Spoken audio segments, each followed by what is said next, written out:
A simple trip for bread turned into a nightmare when 10-year-old Ethan Moore found himself staring down the barrel of a police officer's gun. Accused of a crime he never committed, his desperate cries shook a community and ignited a fight for justice that would change everything. Before we continue, please like, comment, and make sure to subscribe, because tomorrow's story is one you don't want to miss. It began as an ordinary Saturday morning. 10-year-old Ethan Moore was sent by his mother to buy bread and milk from the corner store just a few blocks away in the bustling neighborhood of Kingston Heights, a community known for its vibrant streets yet hidden tensions. Ethan, bright-eyed and full of energy, carried his small backpack filled with school books he had been reading earlier. His mother trusted him. Their neighborhood wasn't perfect, but it was home.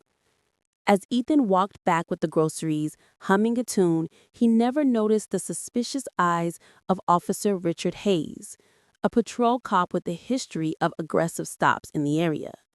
Hayes had been alerted to a string of small-time burglaries in the neighborhood, and seeing Ethan, a young boy of color with the backpack, he instantly became convinced he had found the culprit.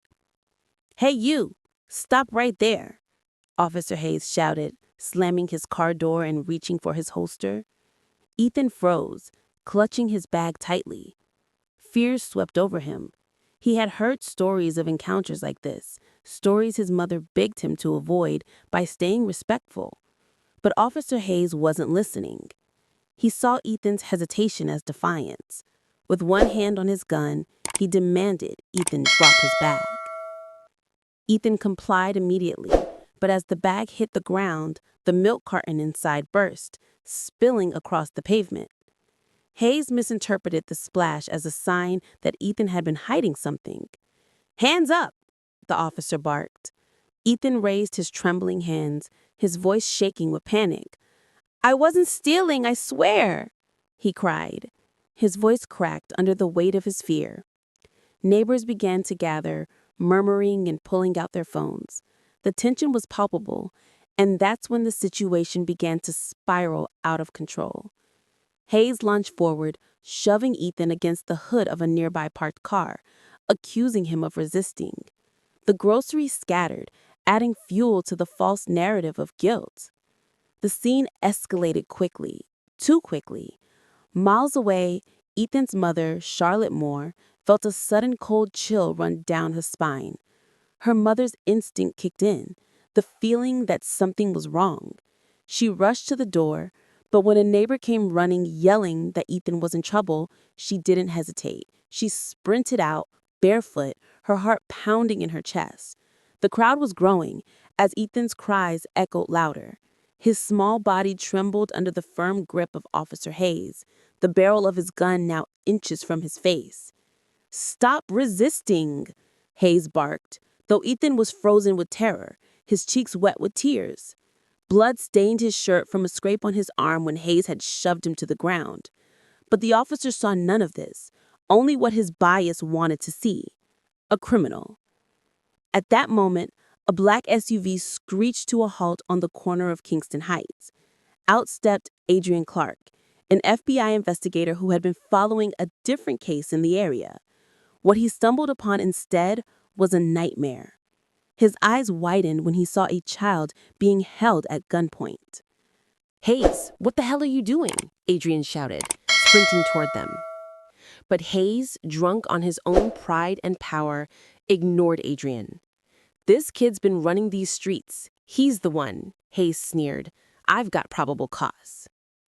The murmurs from the crowd grew louder.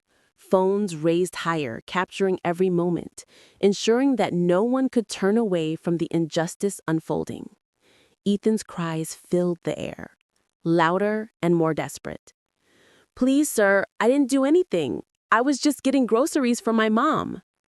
His small backpack lay open at his feet, revealing only a loaf of bread, his school books, and the spilled milk. Adrian's heart sank. This scene screamed innocence. He moved closer, his hand raised to de-escalate. "Hayes, look at the bag. This boy isn't stealing. He's a child. Lower your weapon before you ruin both your lives. Hayes' jaw tightened. He saw the growing crowd, the phones capturing every second, Adrian's intervention, all threatening his authority. To Hayes, authority was everything. "Back off, Clark. You don't know how things work around here," Hayes growled, his voice dripping with contempt. Ethan's legs buckled beneath him. As he collapsed, his voice barely audible through his sobs. "Please, I don't want to die." And for Adrian Clark, the horror was undeniable. This wasn't about justice. It was about power. The power of a man who felt untouchable. The power of a child caught in the crossfire. The crowd grew restless, with mothers clutching their children, fathers shouting in disbelief.